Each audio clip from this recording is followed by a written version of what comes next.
This scale has been called many things, but I know it mainly from the playing of the great Dave Navarro from Jane's Addiction. He always had this style that was kind of ethereal and sometimes kind of uplifting and magical at the same time. It took me a while to kind of figure this out, and I actually call this the Navarro scale, and I employ it when I want that specific sound. Let's take a look at the intervals in it, and then we'll talk about and take a look at physically how to play it across the fretboard. So we're going to talk about two things, the major scale and the minor scale first. I'm just going to talk about the intervals for each of them. So you've got your root, you got a whole step to get to the second, another whole step to get to the third, a half step to get to the fourth, whole to get to the fifth, whole to get to the sixth, whole to get to the seventh, and then a half to get back to the root. In frets, what that looks like is, like, let's say this is the open E string.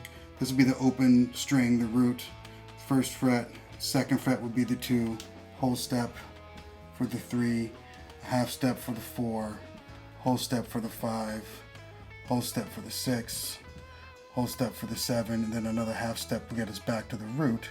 It's supposed to be an R. It was a terrible drawing of an R. Drawing of an R, did I just say that? Which would be an octave. So the root, first fret, second fret, third fret, fourth, etc. And then these are the intervals. The root, second, third, fourth, fifth, sixth, seventh, and then we get back to the octave and you can continue it on. For the minor scale, we're also going to have the root, and then 12 frets later, we'll have our octave. And a couple of these intervals are the same. The second, the fourth, and the fifth are the same, but the third, sixth, and seventh are one fret behind what they are in the major scale.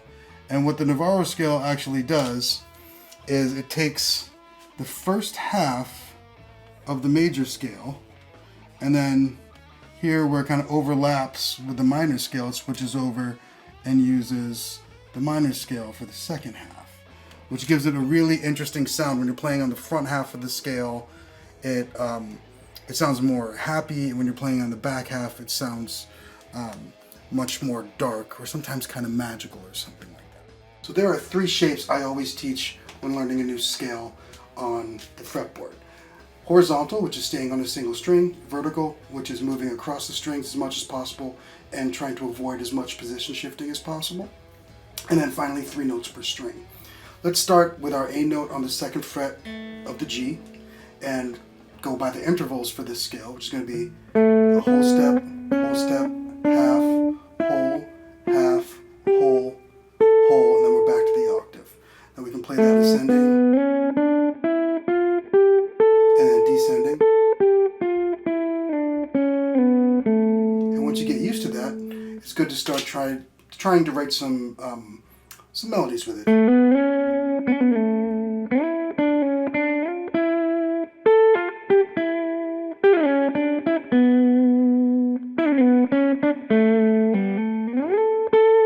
Just a good way to start learning the personality of the scale. Now next is going to be vertical. Vertical for this one has some really interesting intervals, so vertical is a little bit different than it is for almost anything else. You'll see the same thing with 3 notes per string. And then descending.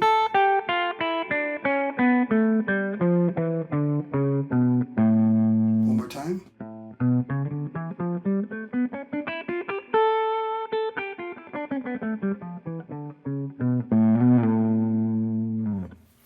Now 3 notes per string is going to look like this. Again, the intervals are a little bit different with this one. So if you are used to playing 3 notes per string, it's going to seem a little bit funky. And we're going to just start with the same 3 octaves that we just played with vertical.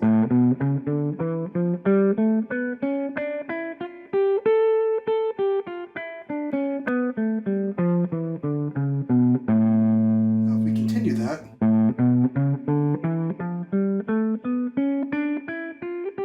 when we get to this highest octave of the A, we're going to continue it to the next string. And now that we're there, we're going to move up to the next note in the scale and play 3 notes per string descending.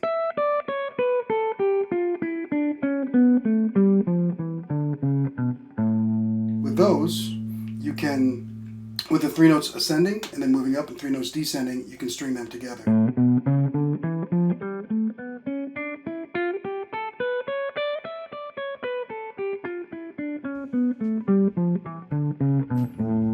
So now that we've taken a look at the mechanics of playing the Navarro scale, let's examine it in a few different contexts, because it's way more versatile than I thought it was when I first started using it.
That's the scale that I learned from Dave Navarro. I do call it the Navarro scale. I hope you found it useful and helpful.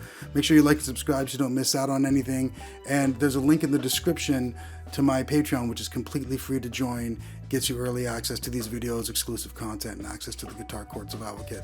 Second edition of which is coming up very soon. Cheers.